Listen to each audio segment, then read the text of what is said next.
Hey everybody, it's Spainer and Riggs. He's Spainer, I'm Riggs. We're excited for another great episode, our fourth one of here of the Spainer and Riggs podcast. Exciting episode. We're going to talk to Vili Fetapai, the new recruit from Las Vegas. It's coming to Minot State. We had a great chat with him. We also dive into high school sports, talk about the high school hockey tournament that just wrapped up, talking a lot about basketball. There's great stuff going on, both boys and girls. And then a GOAT talk. We're going to talk a little baseball, GOAT talk that goes with it. It's a great episode. Are you ready to go? Ready. Let's go.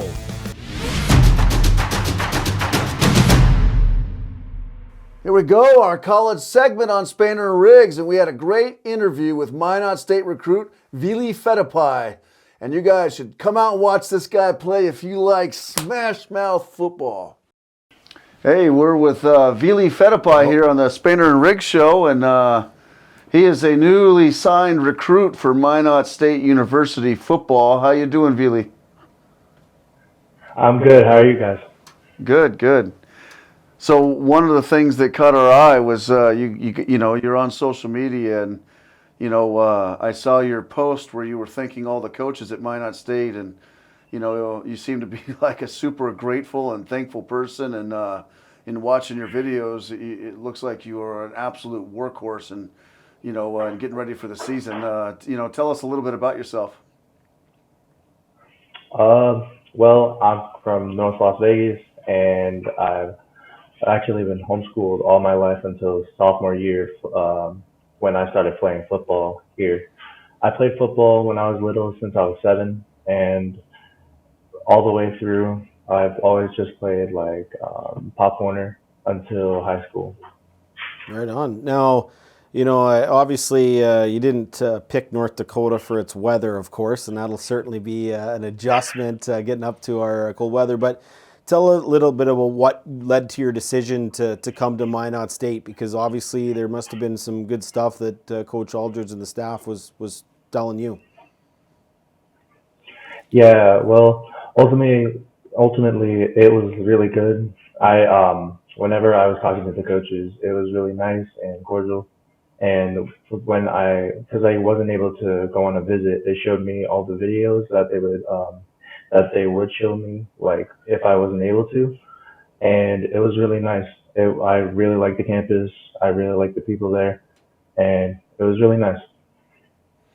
I think you'll love that the coaching staff and Coach Aldrich. They're huge on developing the player and developing the person.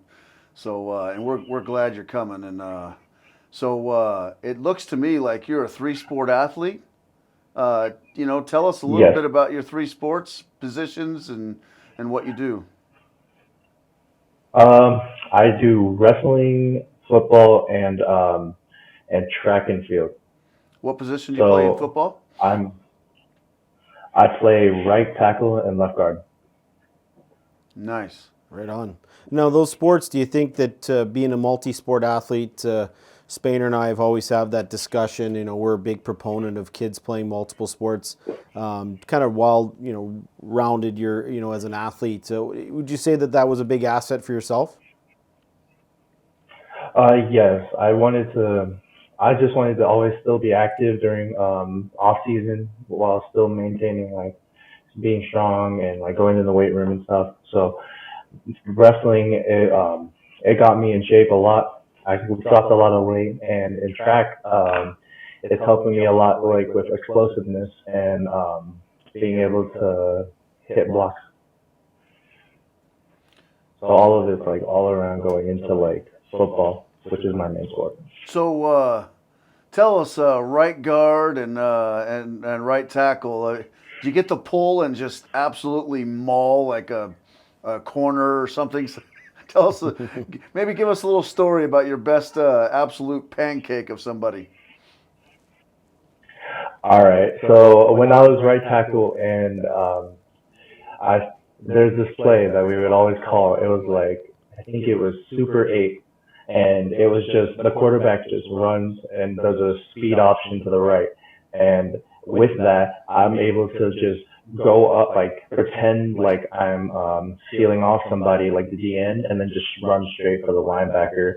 So when I do that, the quarterback just was like hike, I ran straight for the linebacker. I think he was like around like 6 foot, and I just ran him over and just like flattened him. That was like one of my best highlights I've ever had. Absolutely. Just like Jeff Saturday's three pancakes on ESPN. He likes to hand those out. Certainly would be fit in there too as well. When are you moving up to North Dakota? And are you ready for an adjustment to come up north here? But I'll tell you, the people are definitely friendly, and we'll be coming up with open arms for sure. I'm thinking about going up in August. I think I'm going up in August to like get things settled and start school. Hopefully you got a big parka. Do you have a winter parka at all in your closet anywhere? No, I'm gonna have to buy one. We'll maybe we'll call you Vili Super 8. How's that sound? Maybe. That Every time good. you smash someone from Minot State, we're gonna call you Vili Super 8. I can't wait. Well, we look forward to watching you play, and I think everything I've seen on you, it sounds like Mike got a great one. Someone that's going to do the Minot community, Minot State, and Minot State football proud, and you'll be making your family proud as well. I look forward to watching you play. Thank you. Hey, thanks so much for coming on. We really appreciate it, and I hope the Minot community gets to know you a little bit better now. Thank you guys for having me so much. Yeah, it was really great. Thank you. Hey, that was a great interview we had with Vili Fetapai from North Las Vegas, recruit who signed with Minot State football, 3-sport athlete, which I like. Had a chance to meet him. Great kid, great character. Minot's getting a great one. We're now going to move into our high school segment. We're going to talk a little high school hockey with our high school hockey authority, Riggs. Yeah, at high school hockey tournament down in Fargo, it was, super entertaining again.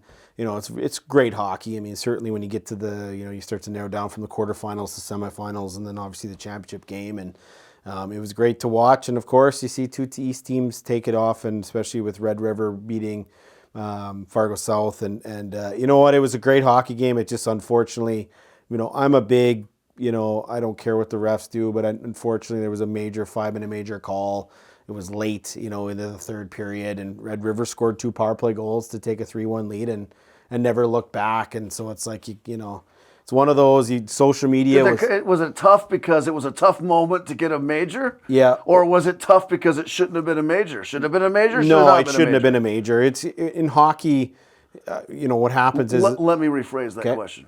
If it was in the first period, would it have been a major? Oh, probably, maybe. And would you have been okay with it if it happened in the first period? No, absolutely not. No, I know what you're going at, absolutely. And your soccer just the same way. I'm just saying, are you one of those guys that say the game's got to be called differently when you get to the end of a championship game? I know. I'm a totally, you might as well not have officials especially in NHL, in overtime, they're irrelevant essentially because you just kind of let it go. But no, it was kind of one of those things. A kid came into the player, he got hit about 5 feet from the boards and then went flying into the boards. But it was far enough away that it looked like a clean body check.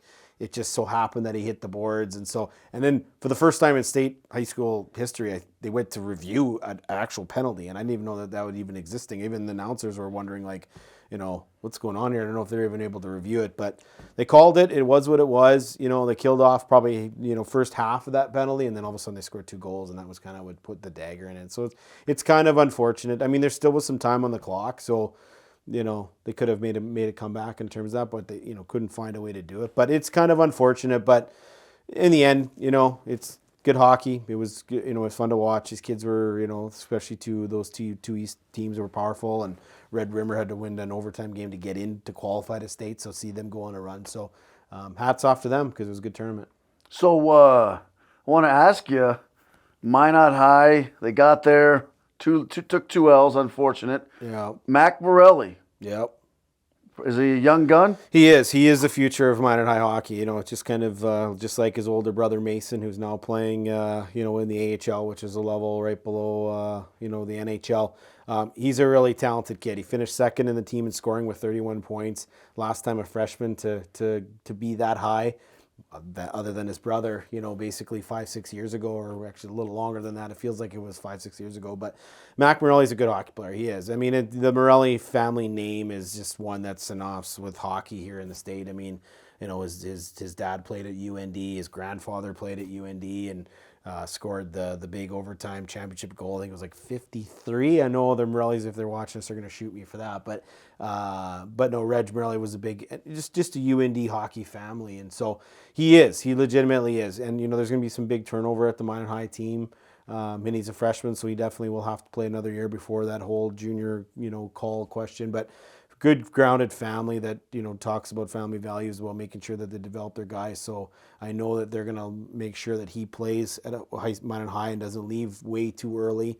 I know the case with his brother was able to leave to play for the Minotaurs, but it's only because it was here. I mean, I think having conversations with the family, they wouldn't allowed him to be shipped off somewhere else, while he was a junior in high school and still had 2 years left. So, but he is the future of minor high. They're going to have some turnover. They're going to get younger for sure, but you kind of need that sometimes. And I've got some high hopes for that program in the future. So tell me some other guys in North Dakota that we should be looking at that have a chance maybe to be playing for UND hockey or the Gophers or whoever else, maybe Denver or maybe Maine, maybe Absolutely. Boston. Well, you got to get through that. It's a controversial, having to play some junior hockey prior to, and I think we might have a whole nother episode in terms of how that goes. But Wyatt Leduc, the tournament MVP, he was a great defender for Red River. His teammate Carter Sproul was another really, really good hockey player.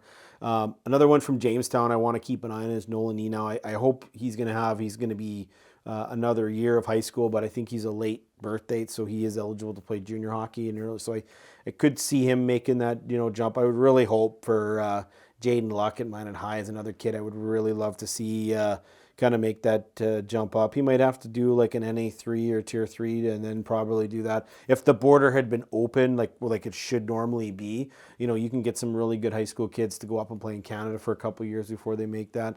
But I will say this, I think this is probably in high school hockey, this season was probably a down year for elite talent, like the kids that are, surefire going to make the jump.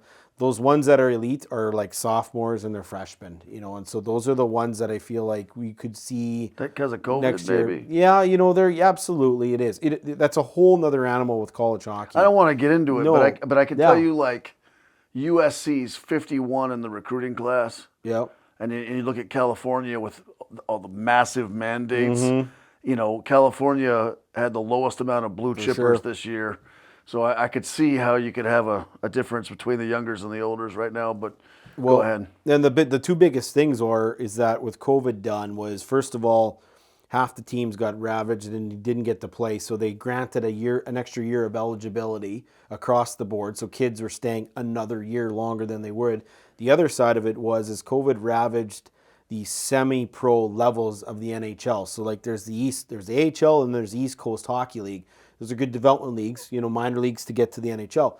Well, half those teams got shut down. So what happened is normally in a perfect year, you might have like a UND player graduate and go on to play in the East Coast or sign an NHL contract or work through the farm leagues.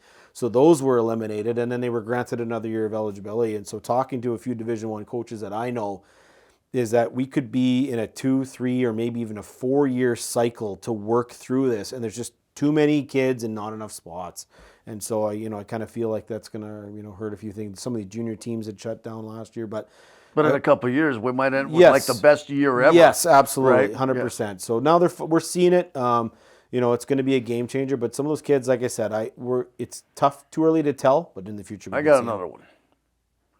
Tell me why the West continually gets swept at state by the East. It's tough. It's a big, huge hot button discussion with the hockey world, and the unfortunate reality is there's just a lot more depth in the East than there is in the West. It doesn't mean that they're better players; they just have more of them. And we talk about, let's say, let's say your top 6 forwards, your top 2 lines, and maybe your top 4, top 2 defenseman pairing can match out with anybody. But then after that, they don't compare. You talk about Grand Forks, their 3rd and 4th lines are deeper than our 3rd, 4th.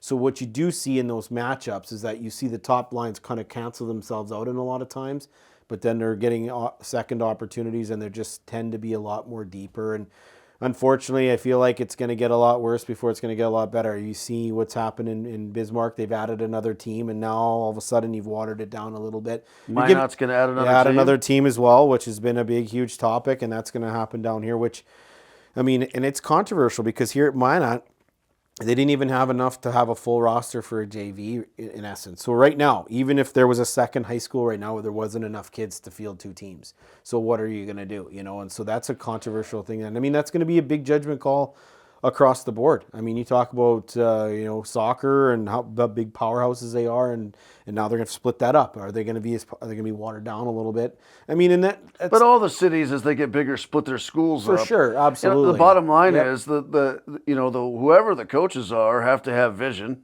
Absolutely. And they have to understand that it's going to start at the little kid level. Yeah. And if hockey wants to be good with 2 teams and have 2 varsity teams, they're going to have to They're going to have to roll their sleeves up at the little kid level. Well, here's the other big question. You add another high school, Class A high school here in Minot. Is that going to have a huge effect on like Bishop Bryan or our Redeemers? Are they going to feel it or not? It's going to be one of those things where if your kid's not going to make, let's say, Minot High, which is the A squad of the 2 Minot, Class A, well, I'd rather have my kid go to Bismarck or Bishop Bryan or our Redeemers. That could be certainly 2 as well. But it's going to be very interesting, but the bottom line is that if these schools want to compete, they got to have vision at the top, and it's got to go down to the JV level, running, the same type of system and the same type of coaching, and then down into the youth level. It is. And the schools that rely on the youth programs, if there's not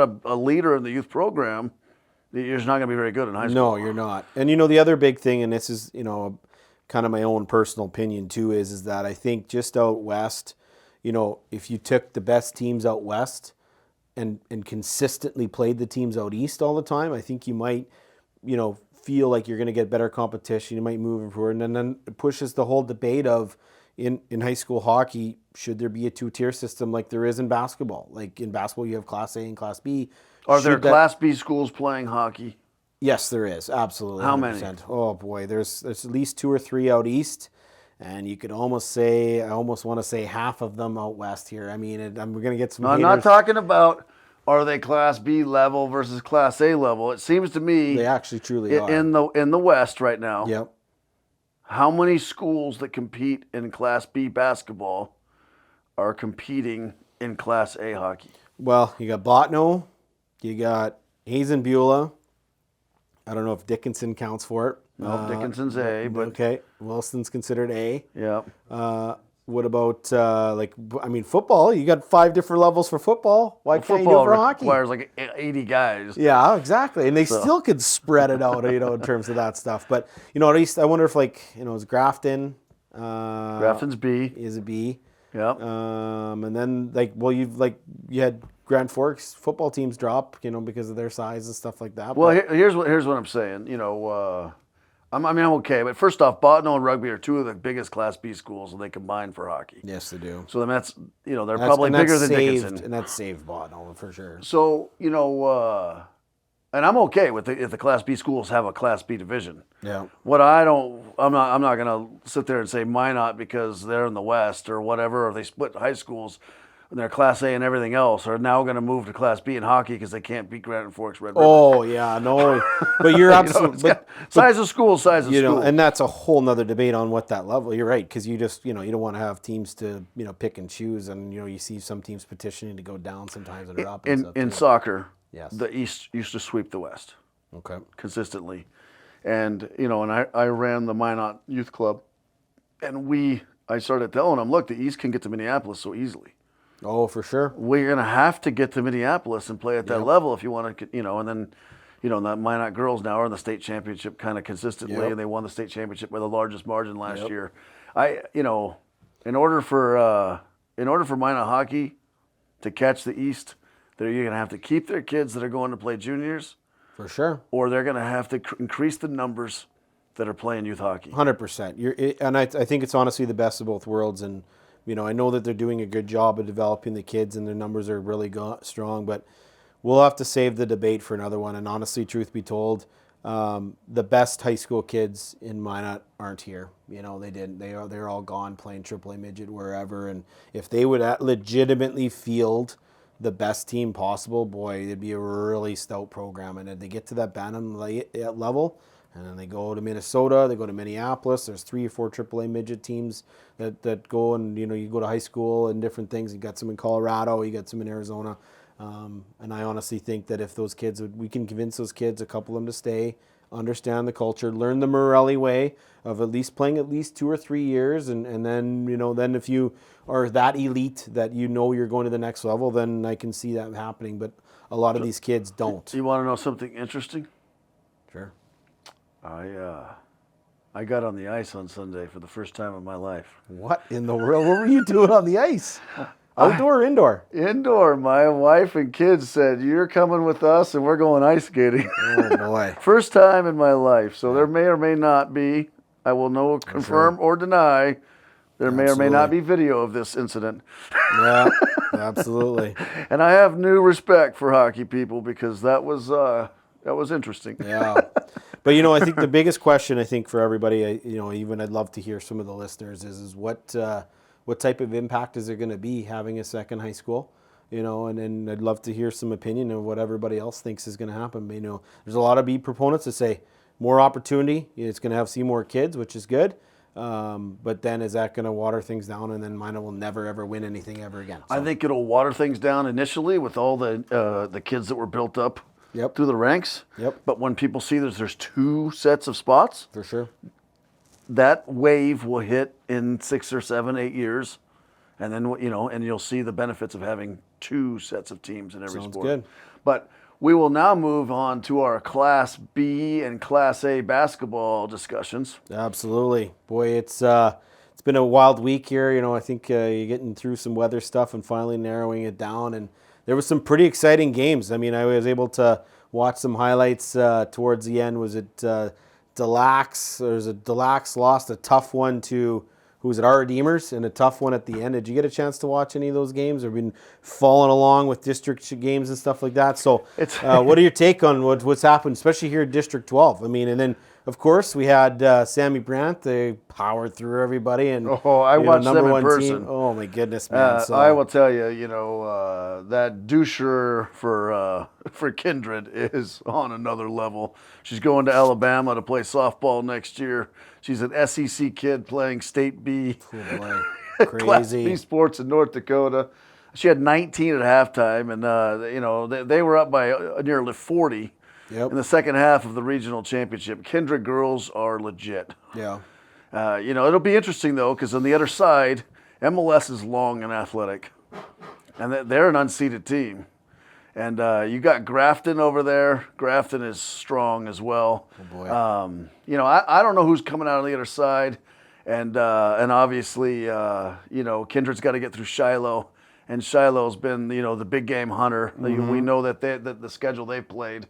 Yep. But it'll be interesting. I think a lot of people are planning on seeing Grafton and Kindred in that final, but you never know how those state tournaments go. Oh boy. And it'll be interesting. Oh man, absolutely. Even like I said here locally too, I was over to Bishop Ryan gets it done. Like they're a team that's they're a great basketball team, and I know Brody Bosch. He's just been something to do with the knack of getting big wins at district time to move on. And I watched Ryan play, and I interviewed their guys at the Region 6 Girls Championship game. Okay. And they told me they were on a mission. Oh boy. And they absolutely throttled District 12 in this tournament. Brady Feller scored 31 points last night. And it's just kind of a big number in Class B. It is a huge. number. I'm telling you, he looked like James Harden. Really? He was just bombing threes, but and I'll tell you, not defensively. He defends way harder than Harden does. Yeah, yeah. And he defends really hard. So sometimes he loses his jump shot as the game goes on. You get tired or whatever. But his basketball IQ is so high. He starts you know, and he just gets people off balance, and then he just starts getting to the line. But he was under the rim, and he's getting guys to jump, and he's drawing contact, and then and getting and ones. You know, I mean, it was like he was playing at this level, and everyone else was playing at this level. The intensity of Bishop Ryan, Ian Johnson, and they have when they bring on Jet Lundeen, the freshman, the kid that played quarterback for him, and Logan Merck, when they have the 2 point guards at the same time, they are really difficult to defend. Kakota Munoz for Surrey. Okay. He's a good point guard, and he was pretty good at giving Ryan fits the game, you know, but when Ryan would bring two out, they just couldn't really stop the dribble penetration between the 2 point guards. The Ang twins there for Surrey are good as well. It's going to be an interesting, you know, in the region tournament, the matchup I'm looking forward to. You've got Caden, Charles Barkley, Chadwick for Velva versus Surrey. And you know, Chadwick's 6'6", and we talked about him in the past. Yep. He's going up against Mayo of Surrey. And Mayo's kind of like, he's like... I love you're digging deep for these references. NBA guys. I'm telling you. Bill Lambier. Half the audience, we have the big guys. They don't even know half these. Detroit Pistons. The Bad Boys. Sally... Lambier. Oh, yeah. Mayo is an intimidating force inside the paint. And he was hammering Ryan guys as they came in. So it'll be interesting. I really can't wait for that game. Surrey versus Velva, first round of Region 6. One thing I'm a little bit, and just kind of sad to not see is Walker Broughton from West Hope. He is a phenomenal player, and they didn't make it to the region tournament, which is unfortunate. And hopefully, maybe he'll get honored or whatnot, But he is really, really good. He's a brother of Ellie Broughton, remember the point guard. Oh, yeah. I look forward. It'll be interesting to see. Now, the question I have for you is the way the district tournament is set up is, top four go on or, to the region, but you can lose and then find your way back, to get to the region. In the region, it's for keeps. That's it. So do you think the players, coaches, like the mentality now totally changes? Because now it's game 7. It's really interesting you bring it up because I thought that I didn't think Surrey had the intensity last night and Ryan was on a mission. But Ryan knew they were advanced. Yeah. Will their approach change if, when losing, we're out, right? And will Surrey, Ryan got up 6, 8, 10, and I didn't see it different in their facial expressions last night, because they weren't facing elimination. I think that'll be interesting. Because that game is so, it's so huge because then you avoid the tougher games until the very end, right? Because that second game is usually your real tough challenge, and so. But I feel like the two districts colliding here for Region 6 is going to be.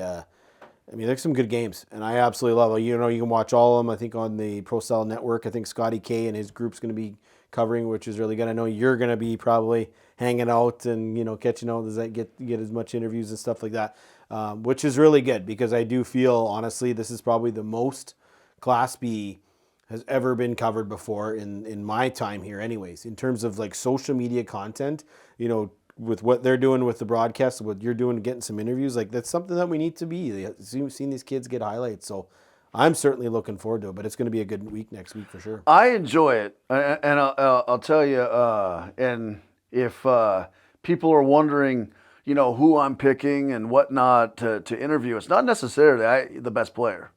Dusher, amazing player at Kindred. I didn't choose Dusher. I try to pick a kid that does all the dirty work for their team, that just grinds and defends. Lunch pail guys. You know what I'm talking about? Did you coach like that? That's me, man. Yeah, absolutely. It's all about the work rate. That's how I am. That's why I really like that kid out of rugby, the Foster kid. You know, I told you, You've mentioned him before. Yeah. I mean, he misses a baseline jumper, iron unkind, hustles all the way down, gets a block. You know what I mean? Yep. You know, Absolutely. I like the kids that just absolutely are there to help their team win above anything else.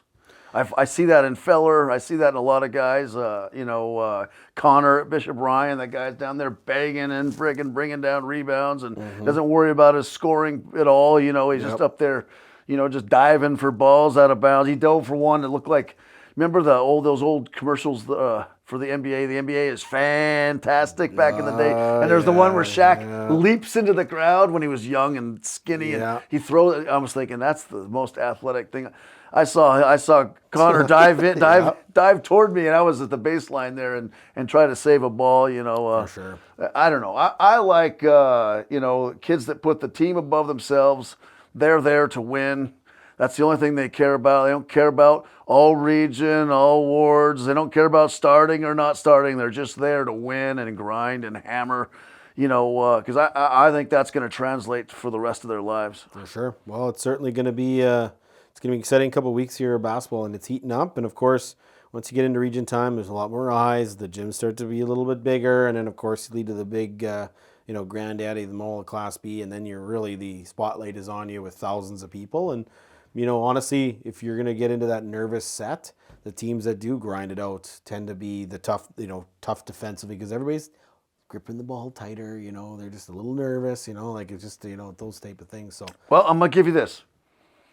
My girls' Class B predictions right now. Round 1, I got Grafton. Okay. I've got one upset. Oh boy. I'm going MLS. Mavericks. I'm going Kindred and Shiloh. And then I've got Grafton, Edgen, Allison, Unland. Okay. Abernathy over there at MLS. Oh boy. Super athletic, long team. I love them. They're well coached. Oh boy. But I got Grafton, and then the giant killer Shiloh is going to come up short against Kindred. And then I got Kindred and the two mammoths, Grafton in the state championship game. I think Kindred will come home undefeated. They'll run it. And then we'll have Sam back on our show for a recap. Yeah, maybe. There we go. All right. Well, definitely tell us what your thoughts are. Anything else you want to wrap up our high school aspect? I do. I have one thing I want to talk about. I had the opportunity to go to state gymnastics this last weekend. Oh boy. Okay. I did go to state gymnastics. I thought that was a very interesting event. For any of those that have never seen it, it is really, really awesome. It's like they're competing in 4 different sports. Yeah. Oh, absolutely. Dickinson is an absolute machine. Really? They are a machine. What? And so I guess the top 30 in each event qualify for state, right? Yeah. So they had the walkout at state. Yeah. Dickinson had half the athletes. So Jamestown is very good as well. But Dickinson, and I'm telling you, Dickinson, they are athletic. I mean, they look like the top end of a Class A school, and they're like the top athletes in the school. They're sticking their landings. They're doing harder, attempts, jumps. That's crazy. They've done a really nice job, and it looks to me like I was kind of going through the history. It's in the DNA of Dickinson. Really? Because they've had multiple coaches. Do they have they must have some sort of really good indoor facility that they can. Well, they host state, so they've got all the stuff. Yeah. And I don't know if they host it every year. I mean, this is my first year covering all the sports, but for anyone that hasn't seen, Dickinson is legit. Okay. Wow. Well, geez, like I said, that's I know Minot's kind of starting to get their feet under their, kind of like what you touched on, with a lot of these high school sports. It starts at the youth. If you don't have your bearings in your organization, and for a while there, it seemed like they tried to make it work, especially with the facility at the fairgrounds. But now you've got Gym Magic has their own facility. There's I think it's Rebel Gymnastics has created theirs, and now there's some structure, there's some organization. So, could be something where down the road, I know that there's just a lot of interest with a lot of kids. I got a 7-year-old. I know some of her friends are still involved in gymnastics, so it could be something that could work its way in. But certainly, it always heats up around Summer Olympics. Whenever those happen, everyone wants to see it, and then they get more numbers. It's the same with hockey, in terms of that. Valley City, Jamestown looks like they have a little gymnastic culture building, and I noticed that both teams were close friends, so they probably go to the same At the club level or whatever. Same club. I'm guessing. So that was interesting. Sure. I thought Jamestown was pretty impressive. They had a couple really good athletes. Yeah. They just didn't have the depth, kind of like you were talking about in hockey. Dickinson looks like, they have like an army, and they are all good. Crazy. So that's good. You find these areas, you find their niches, and it's just like in our area, right? Certain schools are really good at basketball, maybe not so good at football, and then you got some that are really good at like certain girls' sports that are just elite, and it's just how it is, in terms of that stuff. So, yeah, it's like I said, it's going to be exciting to see, how that grows as a sport, because I do know with facilities in our region, it's gonna see those numbers grow for sure. All right, we're back with the GOAT Talk, the segment that we want to talk about a specific sports. We're breaking them down, and we definitely want to hear what's going on from you guys and see if we seem like we're on the same page or we're completely nuts, but we want to hear your opinion. Today, we're talking about baseball. We decided we're going to break it up into two. We'll talk about hitters/position players and then pitchers, of course. Today, we're talking hitters, and Mr. Spainer, I know he knows more history than anybody else. What do you got? Who do you like right now? This one I feel like is not like it's football where it's cut and dry like we're like Tom Brady, but I feel like this one has some debate. For me, I don't know. I'm a big, Babe Ruth, big time. Hank Aaron for sure. Those two are kind of towards me. And then, of course, we got the controversy guys, like Barry Bonds and not getting into the, like those type of things. I mean, there's Mickey Mantle. There's always, Mantle, Mays, Bonds, Mike Trout's got, he's on the record for WAR of all time. What about you? Babe Ruth. What do you think? That's a tough one. But Ruth, and maybe some do know or don't know, was a pitcher and For sure. a position player, and he still has World Series records as a pitcher. Still, Absolutely. The say hey kid Willie Mays was five tool. In my opinion, it's between Mays, Mantle, and Ruth, and I guess DiMaggio, or whatnot, but that era. Some might say Hack Wilson. I don't know, but I think Ruth, Mantle, Okay. Mays, Okay. Bonds, Trout. Oh, boy.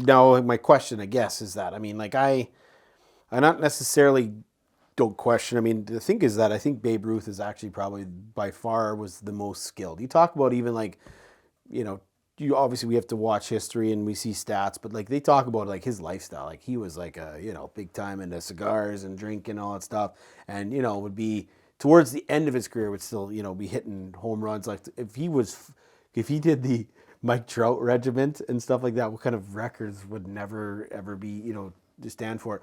My question, I guess, is I don't debate with Ruth, just the fact that he played both.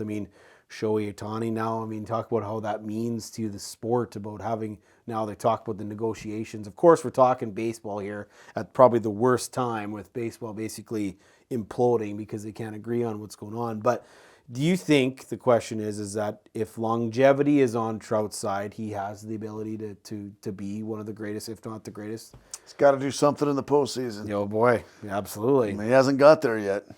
You're absolutely right. Do you think he's going to outpace the Angels? Are they going to get to a spot where they aren't going to be, making it? They're not going to be making runs, and all of a sudden he's going to get traded, or how do you think? At some point, they keep locking him up, and he keeps signing it. So I don't know what his future is. Does he eventually want to get home to New York and play for the Yankees? And the Angels have just been a poor run organization. For sure. So.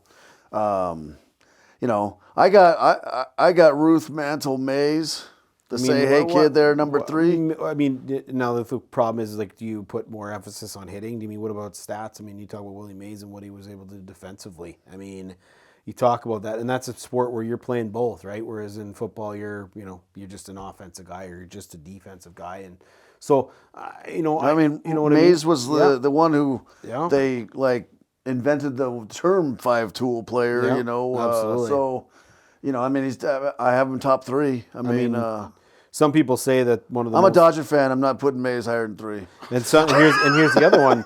Some people say the most skilled baseball player to ever play was Shoeless Joe Jackson. But of course, the Black Sox scandal kind of derailed some of that stuff. But it just depends on how people perceive era and their stats and stuff like that. But we got to measure them against their contemporaries. Yep. Babe Ruth was clearly more dominant than Shoeless For sure. Joe Jackson, and then they played the same era. Yep. Babe Ruth, I mean, he had more home runs than the rest of the Yep, league. absolutely. But who do you got? Give me your top 1, 2, 3. For me, it's Ruth and Hank Aaron. Those are my 2 guys, and the only reason why is because for me, hitting is everything. I mean, we talk about defense and stuff like that, and I give it to Ruth because of his pitching prowess. But Hank Aaron, from a hitting standpoint, and being able to first of all do it. Be an elite man. I still remember. I just don't think he was the best hitter of his era. He had a million home runs over a million years. I mean, some people would have Tony Gwynn. They would say, like, what is it? Talk about least amount of walks or something like that. Tony Gwynn. I mean, because he couldn't strike him. I mean, what is it talking about the matchups with Greg Maddux and those type of things too? I feel like we're gonna have a lot bigger debate when it comes to the pitchers. There's a lot of names. You got Ted Williams, and you got all that stuff. North Dakota. This is North Dakota perspective, right? Sure. They might be throwing the name out there, Roger Maris. But we're kind of skipping over, like, it seems like the historical stuff. I mean, it's tough to find. Like, what about, like, what Derek Jeter was able to do in the playoffs, and all win all those World Series. Yeah, Derek Jeter's too, right? Like in my generation the most clutch player. Right, close second would be David Ortiz. Mm-hmm. Clutch. Yeah. Talking to the big moments. I mean, they called Derek Jeter Mr. November. Yeah, I can't stand. Yeah, Reggie Jackson and that crazy swing is the Mr. October.